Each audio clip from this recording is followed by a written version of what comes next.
할렐루야. 감사합니다. 잘들 지내셨습니까?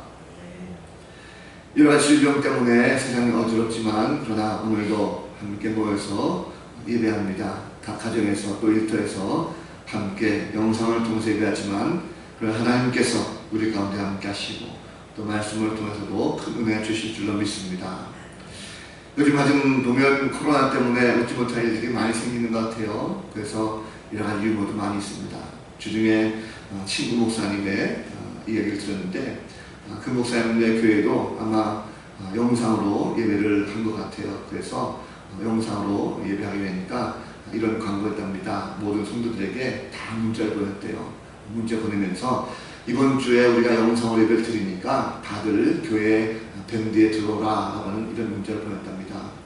자, 보통 밴드에 밴드에 들어오라 하면 대부분 사람들이 1차로 들어오는 사람들이 보면 젊은 층들이 밴드를 많이 사용하니까 1차로 들지 않습니까? 그런데 그 교회는 1등으로 들어온 분이 그 교회에서 가장 연세가 많은 89세 할머니 권사님이 1차로 밴드에 들어왔대요. 이 목사님이 아니 도대체 젊은이들도 아니고 이 나이 많은 제일 연세 많으신 이 할머니 권사님이 어떻게 1등으로 밴드에 들어왔을까 그런 생각이 들어서 전화를 해보려고 했답니다. 근데 마침 그때 그 목사님 아들이 사택을 들어오면서 깔깔대고 있더래요. 이 목사님이 도대체 왜 웃냐 그랬더니 그 아버지는 목사님한테 이렇게 말합니다. 아빠 들어올 때 보니까 그 할머니 권사님이 교회 앞에 계세요 라고 얘기하는 거죠. 그래서 아니 그 권사님 왜 교회 앞에 계시냐 그랬더니 이 할머니 권사님이 글쎄 문자를 보실 줄 아니까 문자를 딱 보니까 교회 목사님이 문자를 보내왔는데 보니까 교회에 벤치를 설치하니까 벤치 앞으로 다 모이라 라고 해서 이 할머니 권사님이 그냥 교회 앞으로 왔답니다. 그런데 보니까 벤치도 없고 목사님도 안 계시고 해가지고 거기 교회 앞에서 기다리고 있다가 마침 들어오는 이 아들을 만나게 돼가지고 벤치가 아니라 밴드를 모이라 라는 얘기를 듣고 밴드를 가입시켜줬다라고 해서 1차로 이렇게 들어온 것 같아요. 문자를 읽으면서 착각하는 경우가 종종 있죠. 성경도 마찬가지입니다. 성경은 기록된 하나님의 말씀입니다. 제대로 읽지 않으면 착각할 때가 있습니다. 잘못 읽은 말씀, 잘못 들은 말씀은 엉뚱하게 갈 수가 있습니다. 오늘도 말씀을 좀 잘 들으시고 또 그 뜻이 무엇인지를 잘 판단해서 주님이 원하시는 큰 길로 갈 수 있는 복된 하나님의 귀한 제자들 다 되시기를 주님의 이름을 간절히 축복합니다. 자, 요즘은 코로나19 때문에 교회가 많은 논쟁거리가 되고 있습니다. 좋은 의미로 이 논쟁거리가 되면 참 좋은데 인터넷 뉴스를 보게 되면 마치 코로나19가 이 확산되는 것이 교회로 말미암아 된다라고 하는 이런 것으로 많이 교회가 비난하고 있고 또 부정적인 보도로 많이 낭만 먹을 수가 있습니다. 몇몇 교회의 문제를 가지고 집중적으로 보도하면서 마치 모든 교회가 다 그런 것이냐 호도하고 있는 이런 경우를 보고 있습니다. 자, 이런 경우는 교회가 좀 더 적극적으로 좀 대처할 수 있는 그런 필요가 있다는 생각이 듭니다. 한편으로 보면 그런 것에서도 우리가 잘못된 교회 모습도 있겠지만 우리가 한편으로 보면 우리 스스로가 우리 자신에 대해서 좀 더 다시 한번 성찰할 필요도 있겠다 생각이 듭니다. 왜 그러냐면 세상 사람들이 지금 비난하고 그리고 세상 사람들이 가십거리 된 것은 교회를 공격하는 것은 교회 자체, 기독교 자체를 공격하는 것이 아니라 바로 기독교인들의 잘못된 모습들, 잘못된 행동에 대해서 초점 맞추고 있다는 것을 볼 수가 있습니다. 결국 불도가되면 오늘날 교회의 문제라기보다는 바로 교회에 다니고 있는 바로 기독교인들에 대한 잘못된 모습들이 많이 세상 사람들 가운데 문제로 대두되고 있다는 걸 볼 수가 있습니다. 사실 저를 비롯한 목회자들이 목회자다운 모습을 잃어버리고 있습니다.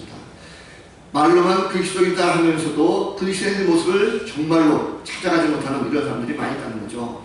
한마디로 말하면 사람들이 기독교를 욕하는 것이 아니라 잘못된 기독교인들을 욕하고 있다는 것을 볼 수 있습니다. 오늘 말씀 보면 예수를 좀 더 잘 믿고자 하는 그런 사람들에게 주신 말씀이 아닌가 하는 그런 생각을 보게 됩니다.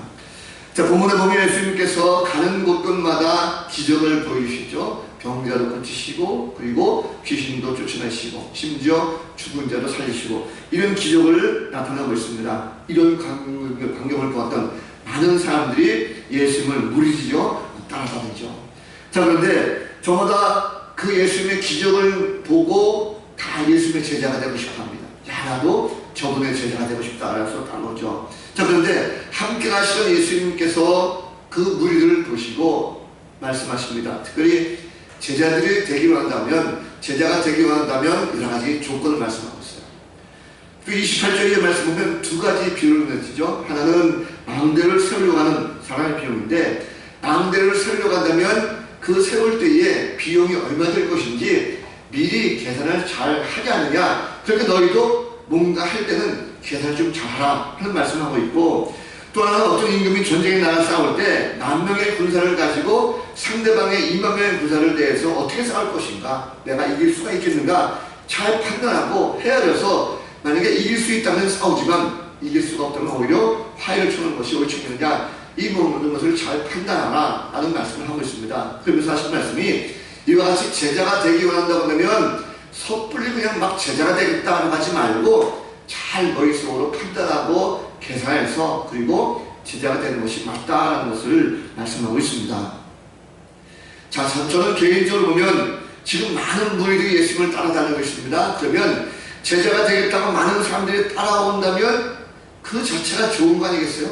왜냐하면 지금 이 사람들을 보면 이 사람들이 아무렇지 않게 무조건적으로 예수님을 따르는 것은 결코 아닙니다. 나름대로 자기들도 계산은 다 했을 거라는 짐작이 됩니다. 다 유일하게 따라가겠죠. 해가 되면 따라오겠습니까? 제자가 되려면 여러 가지 혜택을 받을 수 있습니다. 예수님께서 저렇게 기적을 보이시고 뭔가 능력이 있으시면 저분이 세상의 권력자만 되면 마음껏만 잡으시면 우리도 편안하게 살 수 있다. 나도 편안하게 살 수가 있고 내 가족들도 편안하게 살 수 있지 않겠는가 라는 자기 나름대로의 계산을 가지고 지금 이 사람들은 주님을 따라오고 있었습니다. 여러분 생각해보세요. 사람들이 누구를 따라간다라고 할 때에 그냥 막 따라가지 않습니다. 뭔가 선택을 할 때도 무조건 선택하지 않죠. 거기에 반드시 계산이 다 들어있습니다. 요즘에 특별히 보면 선거가 이제 한 달 정도 남았는데 정치인들 보면 그렇죠. 얼마나 계산적이고 눈치가 빠릅니까? 요즘 코로나19 사태를 이용해서 자기들만의 계산법에 아주 미쳐갑니다. 요즘 보면 경기도도 그렇고 서울도 그렇고 코로나 확진자가 교회 예배를 통해서 나온다고 하니까 이것을 가지고 아주 계산적으로 교회에 행정명령을 내리면서 너희들이 만약에 예배 드리면 안 되나 하면서 자신들의 표를 의식하는 이런 정치인들을 많이 보고 있어요. 사실 지금 무리들이 예수님을 따라온 것은 단순한 기분만을 가지고 따라온 것은 아니라는 거죠. 왜냐하면 이 사람들을 볼 때 예수님이 어마어마한 능력을 받습니다. 그리고 야, 저번의 말씀도 어찌 그렇게 참으로 정말 능력 있는 말씀인지 그 모습 볼 때의 마음속에 따라가고 싶은 이 마음이 생겼다는 거죠. 제자가 된다면 더 많은 것을 얻을 수 있을 것 같고 좀 더 가까이 주님과 함께 할 수 있는 그런 모습이 있다. 그렇기 때문에 그 생각을 가지고 따르는 것이죠. 자, 그러면 어차피 주님의 모습이면 주님은 이 땅에 계시면서 어차피 이 땅에 있는 모든 백성들에게 하나님의 나라를 선포할 것이고 그리고 땅끝까지 복음을 증거하는 많은 증인들이 필요합니다. 제자들이 필요하니까 그러면 이 무리들에게 너무 까탈스럽게 조건을 내세우지 말고 그냥 다 와라. 그래 너희들이 나를 다 사랑하면 내가 다 제자 삼아주마 라고 해서 제자 삼아주시면 쉽게 복음이 전파되지 않겠습니까? 얼마나 좋습니까? 자, 그런데 인간의 마음이라는 것은 그렇지 않죠. 인간의 마음이라는 것은 늘 보면 욕심이 가득 차 있습니다. 아니 엄밀하게 보면 이 무리들은 자신들의 이기적인 마음을 가지고 이기적인 계산을 가지고 주님을 따라오고 있었다는 것입니다. 주님이 그 마음을 왜 모르시겠어요? 왜 저들이 나를 따라오려고 하는가? 왜 제자가 되려고 하는 것인가? 라는 그 마음을 왜 모르겠습니까? 제자가 되기 위해서는 어떤 모습이 필요한가라는 것을 알지 못하고 그냥 막무가내로 자신들의 어떤 이익만 가지고 계산해서 따라오려고 했던 그 사람들을 볼 때에 안타까움이 그 가운데 생기는 거죠. 제자가 된다는 것은 단순한 인간의 계산으로 되는 것이 아닙니다. 섣부르게 내가 제자가 되겠다라고 나섰다가는 생각지 못했던 여러 가지 일들로 인해서 오히려 난파를 당할 수가 있다는 거죠. 자, 이 무리들은 나름대로 계획을 세우고 예수님께 모인 사람들입니다. 그런데도 불구하고 예수님께서 이 무리들에게 너희들이 제자가 되길 원한다면 좀 더 신중하라, 좀 더 잘 판단하라 말씀하고 있습니다. 자, 예수님의 제자가 되기 위해서 이 찾아온 사람들에게 이렇게 까다롭게 조건을 제시하는 그 주의 마음이 도대체 무엇일까 하는 것입니다. 아니, 도대체 예수님의 제자가 되려고 한다면 어떤 조건이 필요하냐는 것입니다. 오늘 예수님께서 말씀하신 것이 있어요. 첫 번째 말씀 보면 26절 말씀 보십시오. 자기 부모와 처자와 형제, 자매들, 심지어 자기 목숨까지도 미워하지 아니하면 능히 내 제자가 되지 못한다 라는 말씀하고 있습니다. 자, 이 말씀을 다시 말하면 예수님의 제자가 되길 원한다고 한다면 가족들도 미워야 될 것이고 심지어 자기 목숨까지도 미워해야만 주님의 제자가 될 수 있다라고 말씀하고 있어요. 이 말씀 어떻게 생각하십니까?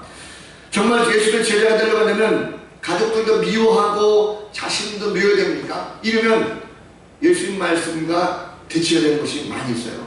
예수님 분명히 말씀하셨습니다. 이웃을 내 몸처럼 사랑하라. 분명히 말씀하셨어요. 그러면 이 말씀과 전혀 대치가 되는 거죠. 디모데전서 5장 8절 말씀이 있습니다. 디모데전서 5장 8절 말씀 보면 누구든지 자기 친족, 특히 자기 가족을 돌보지 아니하면 믿음을 배반한 자요 불신자보다 더 악한 자니라 라고 말씀하고 있어요. 그러면 자기 친족이나 가족들을 돌아보는 것이 더욱더 주의 말씀에 부합한 것인데, 그러면 가족을 미워하고 자신의 목숨을 미워하는 이 말씀하고 전혀 맞지가 않습니다. 자, 본문 말씀을 제대로 이해하려고 한다면 미워하다라고 이 말씀을 좀 더 살펴볼 필요가 있습니다. 이 미워하다라고 이 말씀의 단어를 자세히 살펴보면 이 말씀은요 두 가지 의미가 있어요. 좀 더 적극적인 의미로 보면 미워하다 이런 뜻도 있지만 좀 더 소극적인 의미로 본다고 하면 이것이 덜 사랑한다 이런 뜻도 있습니다. 다시 말하면 이 미워하다라는 것은 다른 말을 말할 때 덜 사랑하라 이런 뜻이 있습니다. 자, 이 말씀은 가족들을 미워한다, 가족들을 미워하라 이 말씀은 가족들을 덜 사랑하라 이 뜻을 해석할 수 있습니다. 나를 내 목숨까지도 미워하라 이 말씀은 내 목숨보다 덜 사랑하라 이 뜻입니다. 자, 이 말씀은 무슨 뜻입니까? 가족들을 미워하고 내 자신을 미워하 이것은 우선순위의 문제입니다. 좀 더 쉬운 말로 말하면 예수님보다도 내 가족이나 내 자신을 더 사랑해서는 안 된다. 좀 더 쉬운 말로 말하면 내 자신과 내 가족들보다도 가장 우선순위가 바로 예수 그리스도 주님을 사랑하는 모습, 이것이 바로 제자의 조건이다 말씀하는 것입니다. 자, 그렇다면 우리의 모든 순위가 어떤 것인가라는 것입니다. 그 이 말씀을 마태복음 10장 30절 말씀 보면 이렇게 표현하고 있어요. 마태복음 10장 30절 말씀 우리 같이 한번 읽어봤으면 좋겠습니다. 자, 마태복음 10장 30절 말씀 다 같이 한번 읽어보겠습니다. 시작. 아버지나 어머니를 나보다 더 사랑하는 자는 내게 합당하지 아니하고 아들이나 딸을 나보다 더 사랑하는 자도 내게 합당하지 아니하며 라고 말했습니다. 자, 결국 예수님의 제자가 되려고 한다면 예수님을 사랑의 대상에서 가장 1순위로 삼는 자, 이런 사람이 바로 제자가 될 수 있다는 것입니다. 예수님의 제자가 되려고 한다면 내 가족이라든지 나보다도 먼저 예수님을 사랑할 수 있는 용기, 결단이 필요하다는 거죠. 자, 예수님께서 이 말씀하셨을까? 왜 이 말씀하셨을까요? 자, 주님 보실 때에 무리를 지어 따라가온 사람들이 머릿속으로 지금 이런 계산하고 있었습니다. 야, 그래, 이번에 제자가 되면 나도 출세하겠구나. 이번에 제자가 되면 우리 가족이 다 부자가 되겠지. 내 이익만 따졌다는 것을 볼 수 있습니다. 나의 어떤 이익만 따져서 주님을 찾아가는 거죠. 주님은 이 무리들의 마음을 이미 알고 계시다는 것입니다. 자, 그래서 어떤 목적으로 와서 제자가 되려고 하는 것인가라는 주님을 알고 계시기 때문에 이 사람들에게 자신들의 이익만 계산할 것이 아니라 가장 우선적으로 제자의 선제 조건이 바로 주님을 따르는 이 모습이 필요하다는 거죠. 왜 그랬을까요? 주님 마음 가운데 보면 인류를 구원하기 위한 주님의 계획이 있었습니다. 그래서 제자들을 한 명 한 명 고를 때 적어도 내 자신의 이익보다도 예수의 마음을 알고 그리고 그 복음을 들고 기꺼이 갈 수 있는 이런 사람 모습, 이 제자가 바로 필요한 거죠. 이런 적이 있습니다. 어떤 아버지가 아들을 데리고 같이 마트에 갔대요. 마트에 가서 장을 보게 되는데 이 아이가 장바구니를 들고 가져갑니다. 자, 처음에는 그 장바구니가 별로 무겁지 않았죠. 왜냐면 아빠가 물건을 하나만 놔도 별로 무겁지 않습니다. 그런데 가면서 점점 물건을 많이 쌓으니까 그 장바구니가 무거워졌고 아이가 낑낑낑 매면서 이에 짐을 들게 됐대요. 옆에 있던 한 아주머니가 보시면서 마음에 괘씸한 생각이 들었답니다. 아니, 저 아버지라는 사람이 어떻게 아이를 그렇게 고생시킬 수 있을까? 왜 아들을 저렇게 고생시킬까 하면서 굉장히 화가 나는 거죠. 이 아이에게 묻답니다. 얘야, 너 그 장바구니 무겁지 않니? 라고 물었대요. 그랬더니 이 아이가 오히려 활짝 웃으면서 이렇게 얘기했답니다. 아니요, 아줌마. 우리 아빠는요, 내가 얼만큼 짐을 들 수 있는지 잘 알고 계셔요. 그래서 내가 정말 무겁다라고 생각이 들어서 짐을 못 들게 되면 아빠가 대신 틀어줄게요 라고 이 아이가 얘기했다는 거죠. 예수의 마음은 이미 그런 마음입니다. 이미 제자들의 마음을 다 알고 있어요. 그들이 어떤 마음을 가지고 찾아와서 제자가 되겠다는 것을 이미 알고 있었던 것입니다. 결국 내 유익을 위해서 제자가 되겠다고 마음먹은 것은 결코 주님께서 원하시는 방법이 아닙니다. 주님께서 원하시는 것은요, 주님께 온전히 맡기고 그리고 나오는 성도, 이것이 바로 주님께서 원하시는 제자의 모습이라는 것입니다. 우리 모든 하나님의 성도들은 우선순위를 잘 정하셔서 주님께서 원하시는 참된 제자가 되될 줄로 믿습니다. 또 한 가지 주님 말씀하시죠. 27절 말씀 보면 자기 십자가를 지고 주님을 따르지 않으면 제자가 되지 못한다는 말씀을 하셨어요. 이 말씀 다시 말하면 무슨 뜻입니까? 내 십자가를 지고 따라가야, 주님을 따라가야 제자가 될 수 있다라고 말씀하고 있습니다. 자, 이것은 십자가를 반드시 지고 따라가야 된다는 것인데, 여러분 십자가는 무엇을 말합니까? 십자가는 어떤 뜻입니까? 우선 십자가를 지고 간다는 것은 그 사람이 십자가형을 선고받은 사람입니다. 다시 말하면 사형 선고를 받은 사람이죠. 십자가는 어떤 의미가 있습니까? 십자가는 당시에 가장 참혹한 사형 방법입니다. 그렇기 때문에 십자가를 내가 지고 간다는 것은 내가 먼저 사형 선고를 받은 사람이에요. 내가 사형자의 모습을 가지고 십자가를 지고 간다는 것입니다. 결국 이 말씀은 사형수가 된다는 것은 결국 나는 나 자신을 포기하는 겁니다. 그동안 내가 쌓은 모든 명예라든지 내 자신의 지위라든지 꿈과 비전이라든지 모든 것을 다 예수를 위해서 포기할 수 있는 이 마음의 자세, 이것이 바로 십자가를 지고 따라가는 것입니다. 십자가를 지고 간다는 것은 또 다른 의미가 있습니다. 말 그대로 십자가를 지고 가는 것입니다. 자, 사형장까지 가는데 그 사형장까지 가는데 그 십자가를 지고 간다는 것은 남을 위한 십자가가 아닙니다. 내가 사형장에 지고 가서 내가 매달리는 십자가입니다. 나를 죽이는 바로 그 십자가인 거죠. 나를 위한 십자가 무엇이 있습니까? 그것은 바로 희생하고 수고하는 의미가 있습니다. 그래서 우리가 예수를 위해서 내가 전격적으로 희생하고 헌신할 수 있는 마음의 결단, 이것이 바로 십자가를 지고 간다는 거죠. 우리가 예수를 처음 믿었을 때는 받은 것이 참 많습니다. 우리가 죄를 용서함 받았고 구원받았습니다. 그리고 우리가 하나님의 자녀라고 하는 귀한 선물을 받았습니다. 영생이라고 하는 선물을 우리가 받았어요. 이제는 죽음 이후에 영원한 복락을 누리는 천국도 우리가 보장을 받았습니다. 그리고 이 땅에 살면서도 늘 주님과 동행하면서 하나님께 주시는 큰 복을 누리고 사는 특권을 받았습니다. 그런데 이제 주님께서 우리에게 제자가 되기를 원한다고 한다면 십자가 지고 주님을 따르라 말씀하고 있어요. 진정한 제자가 되기 위해서 한다면 주님을 위해서 내 자신을 내려놓는 이 모습이 필요하다는 것입니다. 주님을 위해서라면 내가 전적으로 희생하고 헌신할 수 있는 믿음의 결단이 필요하다는 거죠. 여러분, 예수님을 따라가면서 제자가 되고 싶었던 많은 분들은요, 자신들의 십자가 지려고 하지 않았습니다. 그냥 편안하게 그저 가시는 것은 무조건 행복이요, 그 길만 따라가면 모든 일이 다 좋을 줄 알았어요. 주님은 그것을 결코 원하지 않습니다. 우리도 마찬가지입니다. 지금 우리는 구원받은 백성으로서 나는 예수의 제자다라고 말씀하고 있어요. 자, 그런데 정말 과연 주님이 원하시는 그 십자가를 과연 준비하고 있습니까? 내게 주어진 십자가를 가지고 골고다 언덕을 향해서 내가 짊어지고 올라갈 마음의 준비가 되어 있는가 하는 것입니다. 내게 맡긴 십자가를 지고 가는 것은 결코 쉽지가 않습니다. 왜 그렇습니까? 그것은 고난의 길입니다. 죽음을 향해 가는 길입니다. 역경의 길입니다. 죽음을 향해 한 걸음씩 내가 짊어지고 가는 거예요. 다른 사람이 죽는 것이 아닙니다. 바로 내가 죽는 거예요. 거기에는 희망이 없어요.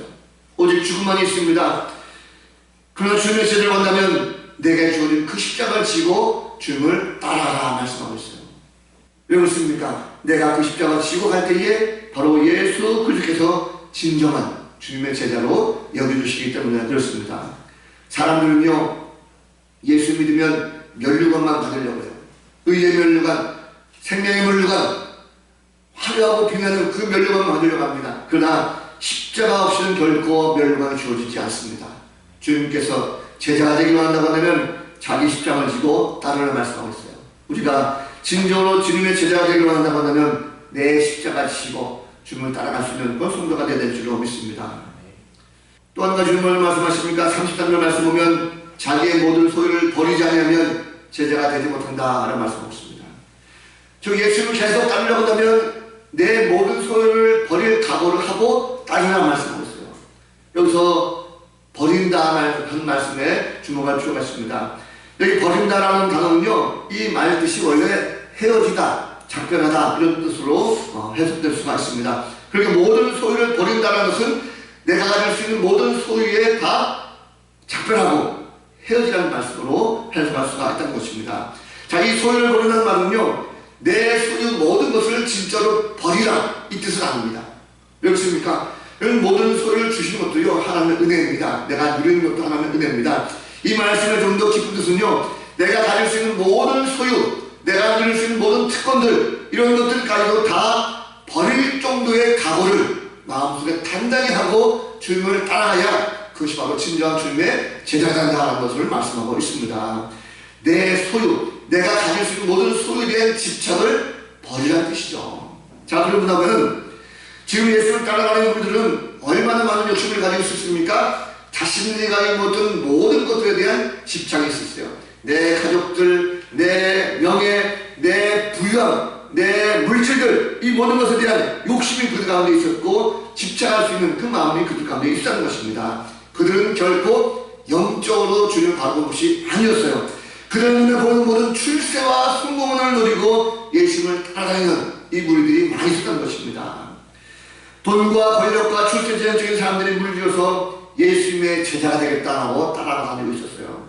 주님 보시기에 이것들을 소유하고자 한다면 결코 주님의 제자가 될 수가 없었다는 것입니다. 여러분, 지금도 마찬가지입니다. 세상에서 무언가에 집착하고 그것에 노예가 되어 있는 많은 사람들이 있습니다. 그러고 나서 예수님을 따라가겠다 말하고 있어요. 결코 옳지 않습니다. 여러분, 예수님을 믿고 교회 다니는 목적이 무엇입니까? 우리가 교회 다니는 목적이라는 것은 주님께서 말씀하신 말씀대로 살려고 하고 주님의 제자가 되려고 있어요. 그런데 요즘 보면 교회 다니는 목적이 그것이 아닌 경우가 많습니다. 출세하려고 하는 사람들이 있습니까? 성공하려고 다니는 사람들이 있습니까? 결국은 안 된다는 거죠. 선거철 되면 정치인들이 어떻습니까? 대부분 큰 교회들 다 기웃기웃거리고 있어요. 그리고 와서 내가 이 교회의 어떤 집사네, 내가 이 교회의 권사네 하면서 많은 사람들에게 나도 시장사 한다고 하면서 나도 예수를 믿는 예수의 제자입니다라고 큰 소리 치던 이런 사람도 참 많이 있습니다. 그런데 중요한 것은 주님께서 과연 그런 사람들을 예수의 제자로 생각을 하고 계시냐라는 것입니다. 결코 주님은 제자를 여겨주시지 않죠. 천만의 말씀입니다. 오히려 주님께서 뭐라 말씀하십니까? 세상의 모든 권력과 모든 힘에 대해서 다 놓을 만큼 그것에 대해서 함께 고별을 구하라 말씀하고 있어요. 그래야 참된 자유를 얻기 때문에 그런 거죠. 믿음은 장입니다. 우리가 신앙생활하면서 내가 교회 와서 뭔가 잘 되고 뭔가 풍성하고 뭔가 힘 있는 삶이 되겠다고 하는 것은 결국 그것이 내가 어떤 것을 소유하고자 하는 집착에 비롯된다는 것을 말씀하고 있어요. 어떤 한 목사님이 그런 얘기했습니다. 자신은 유언장을 써가지고 다닌대요. 왜 유언장을 써가지고 다니는가 라는 것을 물었더니 이분이 유언장을 써가지고 다니는 이유가 바로 그것이었습니다. 목회를 오래 하다 보니까 어느 순간부터 이 교회가 내 교회처럼, 이 교회가 내 교회, 다시 말하면 내가 교회의 주인인 것처럼 오해를 불러일으키는 이 모습이 생겼다는 것입니다. 다시 말하면 이 교회의 모든 재산이 다 내 것이냐 착각이 생긴다는 거예요. 주님의 사역을 하기보다는 내 교회를 더 부흥시키려고 하고 내 교회를 더 잘 관리하려고 하고 내 중심에 이 교회가 맞춰 있다는 거죠. 그래서 이것이 아니었다 생각이 들어서 유언장을 쓰고 나서 교회에 대한 마음을 다시 한번 내려갈까 합니다. 이 교회는 바로 주님의 교회다. 주님께서 세우신 교회고 이 모든 것이 다 주님께서 만든 것이다라는 것을 고백하면서 그 사실을 내려놓고 나니까 이제는 깨달아지게 되었고 자유롭게 목회할 수가 있었다라는 그런 고백을 들었습니다. 우리가 주님의 제자가 되기를 원한다고 하면 우리는 돈이라든지 명예라든지 권력이라든지 출세 같은 세상 사람들이 추구하는 모든 가치에 대해서 우리는 마음을 떠나보낼 수 있는 이런 노력이 필요한 사실입니다. 언제든지 떠날 준비, 언제든지 보낼 준비, 언제든지 내가 그것을 내려올 수 있는 준비, 이것을 해야만 때로는 자유롭게 그것을 떨쳐볼 수가 있다는 거죠. 그럴 때 온전히 하나님께서 자유롭게 될 것이고 그럴 때 진정한 제대로 나설 수가 있다는 것입니다. 이런 모든 것에서 우리가 본받을 수 있는 분이 바로 예수님이십니다. 예수님은 이 땅에 오셔서 진정한 제자의 모습이 무엇인지를 우리 가운데 보여주셨어요. 주님은 공생애가 시작된 이후에 더 이상 가정에 얽매이지 않으셨습니다. 주님의 모습 보면 주님은 공생이 시작하는 그 순간부터 오직 하나님께만 초점을 맞추셨어요.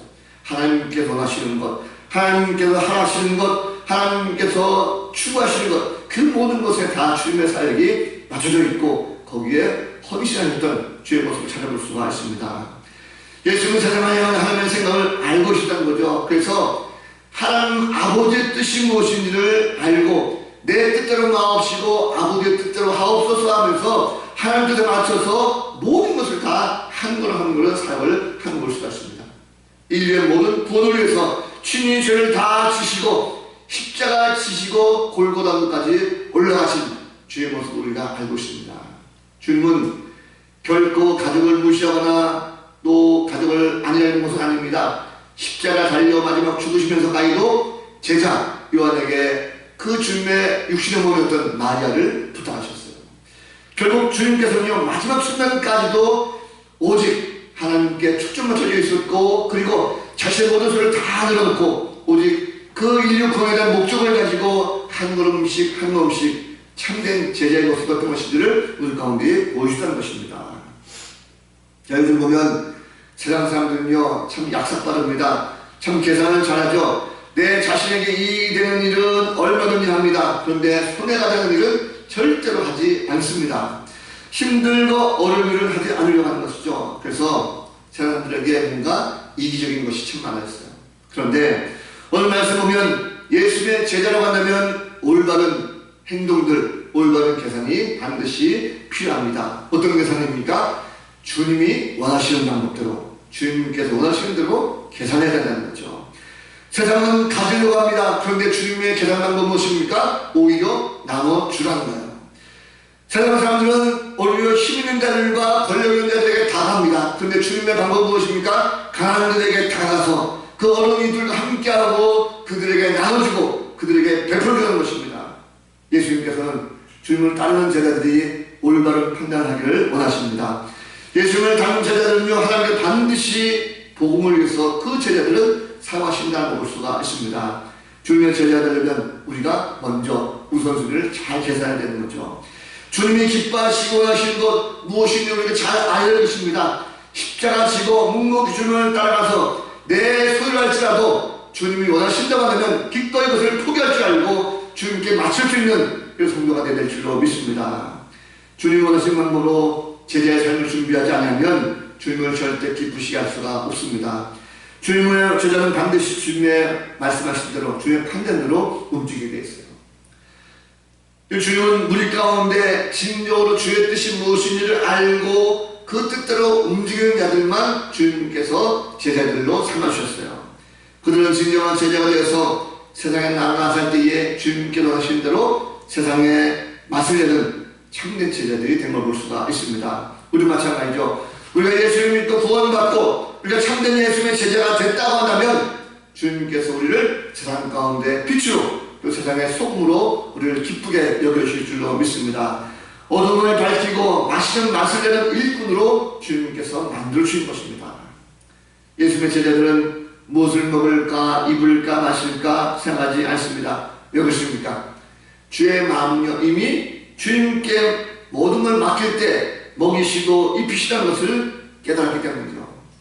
주님의 제자 되었을 때 올바로 판단합니다. 주님께서 원하시는 것이 무엇일까라는 것을 올바르게 생각하는 거죠. 제자들은 어떻습니까? 주님이 부활 승천하시고 땅끝까지 복음을 전하는 참된 그리스도의 일꾼으로 수임받는 것을 볼 수가 있습니다. 우리가 오늘 이 시간 예배 참여한 모든 성도들이 진정으로 예수님의 제자가 되기를 원하신다면 바로 주님께서 원하시는 조건대로 준비하는 그 성도가 될 줄로 믿습니다. 말씀을 정리합니다. 사랑하는 성도 여러분, 오늘 말씀을 통해서 예수님께서는 인간적인 욕심을 가지고 주님을 따르는 많은 분들을 향해서 신앙적인 결단과 십자가를 말씀하셨어요. 그래서 참된 제자가 되길 원한다고 한다면 어떻게 해야 될 것인가를 우리 가운데 말씀하고 있습니다.